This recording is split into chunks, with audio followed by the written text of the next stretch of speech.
Welcome back. और इस वक्त हमारी बड़ी ही इंटरेस्टिंग मेहमान हमारे साथ मौजूद हैं जो all the way from Dubai हमें ज्वाइन कर रही हैं, लेकिन पाकिस्तान में बड़े बड़े कारनामे करके जा चुकी हैं। यहाँ पर माउंट एवरेस्ट अभी उन्होंने रिसेंटली सर की है, जो कि किसी भी खातून के लिए बहुत ही डिफ़िकल्ट समझा जाता है। और हमारे यहाँ जो माउंटेनियर्स हैं उसमें जो ख़वातीन की टॉप लिस्ट है उसमें अब नायला कियानी मौजूद हैं।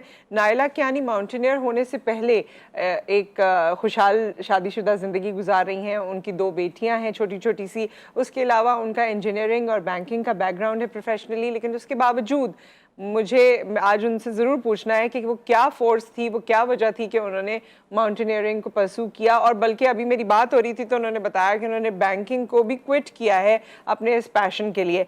सो Naila, welcome to the show. अस्सलाम वालेकुम। Assalamualaikum. Thank you so much. जी नायला, पहले तो हम सब की तरफ से जी उठा पाकिस्तान की तरफ से और पूरे पाकिस्तान की जानिब से आपको बहुत बहुत मुबारक हो। आपने एवरेस्ट जैसी चोटी सर की और उसके लिए हमारी नेक तमन्नाएं आपके साथ हैं। बहुत शुक्रिया, थैंक यू। अब हमें थोड़ी सी अपना ये बताइए भी कि ये शिफ्ट हुआ कैसे पॉसिबल, क्योंकि लोग कहते हैं कि जी शादी के बाद ज़ाहिर है आप बच्चों में चीज़ों में बिजी हो जाते हैं, and you are an inspiration for all these women जो समझती हैं कि बस इसके बाद शायद हम इस तरह के हार्डकोर काम नहीं कर सकेंगे। तो ये शिफ्ट कैसे आया, कैसे आपने ये चीज़ें की?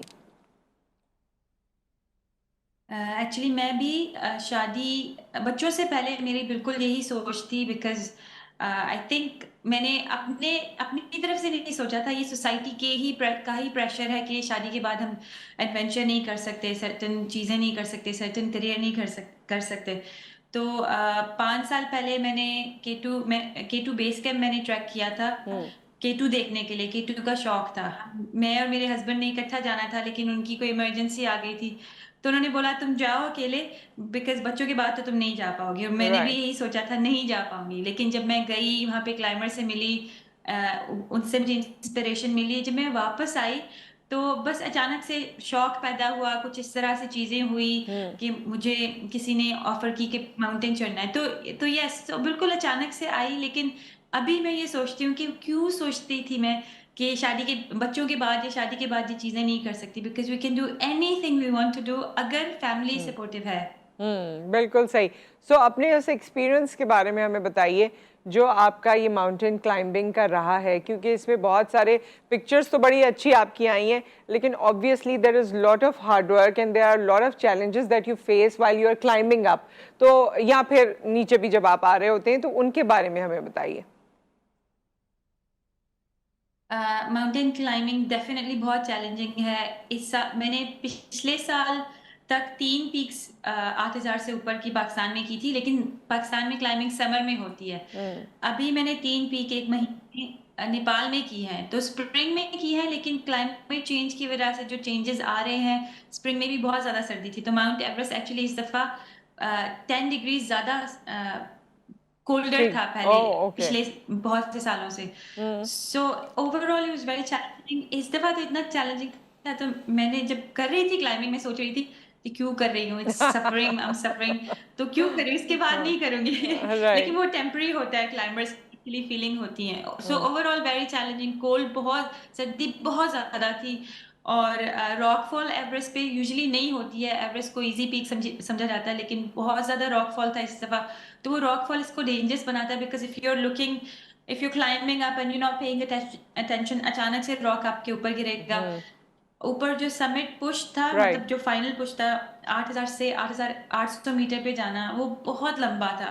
हम्म। तो यस, अब मैं मतलब इतना चैलेंजिंग था कि मैं ये सोच रही थी कि नहीं करूंगी, बट यस अभी मेरा माइंड चेंज हो गया है, करूंगी इंशाल्लाह। करना है। और अच्छा, उस वक्त क्या ऐसा लगता है कि अब हम स्टक हो गए हैं, ना ऊपर जा सकते हैं ना नीचे आ सकते हैं, एंड क्या कोई फियर ऑफ डाइंग भी होता है जब आप ऊपर क्लाइंब कर रहे होते हैं?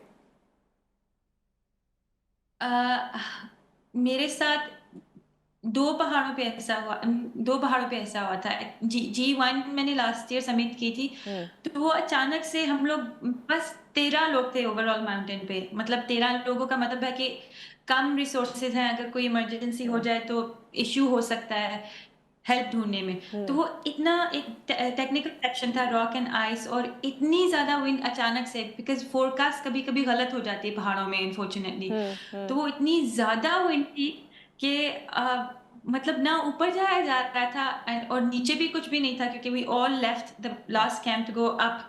तो उस वक्त मैंने सोचा था, मतलब इस वेरी, कभी कभी ऐसी नेगेटिव जी थॉट्स आ जी। जाती है कि सबसे इजी होगा बस रस्सी छोड़ो और नीचे गिर जाओ। बट ऑफ कोर्स अपने आप को, जो नेगेटिव थॉट्स हैं उनको स्टॉप करके we just have to slowly slowly keep going up. अच्छा, ये बीच में एक ऐसी क्लिप भी आ रही है अभी हम जब देख रहे हैं जिसमें आप बहुत ही नैरो उस टॉप पर मौजूद हैं जहां बैठने की भी जगह नहीं है। उस पर आप ये कौन सी माउंटेन है और आप किस वक्त यहाँ पर गई और क्या ये भी बहुत चैलेंजिंग और डेंजरस था? सो मैं आई थिंक I'm ये on a mission अब actually हम to आपको, climb sorry for the interruption, ये जो हम आपको दिखा रहे हैं ना इस वक्त, क्योंकि मेरी इस पे नज़र पड़ी तो बहुत ही, ये तो मुझे मुश्किल लग रही है और बहुत डेंजरस, मतलब सोच के यहाँ पर मुझे कुछ हो रहा है और आप यहाँ पर एक्चुअली मौजूद थी जी। सो बिल्कुल, ये एक्चुअली पीछे जो पीक है ये एवरेस्ट है। सो एवरेस्ट के बिल्कुल नेबर पीक है लोत्से पीक, जो कि फोर्थ हाईएस्ट है। तो ओके। मैंने एवरेस्ट के 2 दिन बाद लोत्से समिट की थी, और यस यू राइट, ये इतनी पॉइंटी और नैरो है, बहुत स्टीप है, तो बैठने की जगह नहीं है। You just have to like खड़े होके क्लाइंब करके। सो आई टुक अ क्विक वीडियो और नीचे आई। तो this is also one of the technical peaks, rock and ice है, it's not an easy peak to climb. बिल्कुल, और इसमें तो मुझे खतरा भी बहुत ज्यादा लग रहा है, काफी डेंजरस टू लग बी रही। ऑनेस्ट, जब हम पहाड़, तो हम खतरे का बिल्कुल सोचते नहीं है, बट यस ये आई थिंक देखने, मुझे उस वक्त टू बी ऑनेस्ट फील नहीं हो रहा था, अभी हाँ। देखने में थोड़ी ज्यादा खतरनाक लग रही है। अच्छा नाइला, ये बताइए कि जब आप लोग क्लाइंब कर रहे होते हैं तो क्या आप लोग नीचे भी देखते हैं? क्योंकि हमारे यहाँ तो अगर थर्ड फ्लोर से कोई नीचे देख रहा है तो उसे फोबिया सा होने लगता है। तो क्या आपके साथ ये चीज थी, या अभी भी अगर आप लोग कभी नीचे देखते हैं तो ऐसा होता है कि सर चकरा जाए, या फिर आप अपने आप को कैसे उसमें संभाल लेते हैं, मेंटेन रखते हैं? So I think mountaineers mostly on mountains they are either fearless, या उनका हौसला बहुत होता है ऊंचाई पे, मतलब फोबिया नहीं होता माउंटेनियर्स को, क्योंकि अगर फोबिया हो तो they won't be able to या क्लाइंब। सो मुझे, जब मैंने फर्स्ट पीक्स क्लाइंब की थी, बिल्कुल, मतलब बहुत, अभी भी माउंट एवरेस्ट पे भी बहुत से ऐसे सेक्शन है जब आप नीचे देखें तो बिल्कुल एक 90 डिग्रीज का ड्रॉप है। राइट। तो कभी भी हुआ नहीं। एक्चुअली माउंट एवरेस्ट में मैंने 1-2 दफा सोचा था कि व्हाट इफ आई फॉल, ये तो बहुत स्टीप है, हाँ लेकिन हाँ। फिर again like I said, negative thoughts जब भी आती हैं उनको बिल्कुल वहां पे ब्लॉक करना पड़ता है कि नहीं, दैट्स इट। तो अच्छा ये अब, कभी मैं देखती नहीं हूँ, लेकिन कभी कभी we stop and admire the view, because view at the same time is yeah, actually it's really beautiful. Yes. gorgeous. Yes, and you have achieved something obviously when you are there, up there. तो वो तो देखना बनता है। ये बताइए Naila, आपने कहा कि फैमिली सपोर्ट है, ज़ाहिर है हस्बैंड आपके सपोर्टिव हैं, मगर उनको ये अंडरस्टैंड करवाना कि मैं ठीक रहूंगी, मुझे कुछ नहीं होगा, बिकॉज बैक एंड पे जो फैमिली होती है वो बहुत कंसर्न्ड होती है कि आप जा तो रहे हैं लेकिन आप वन पीस में ही वापस आएंगे, and since you have children as well, तो वो बड़ी सारी चीज़ें इंसान के जहन में होती है। क्या उनके साथ कम्युनिकेट करना ईजी था कि मुझे जाना है and I am pursuing this?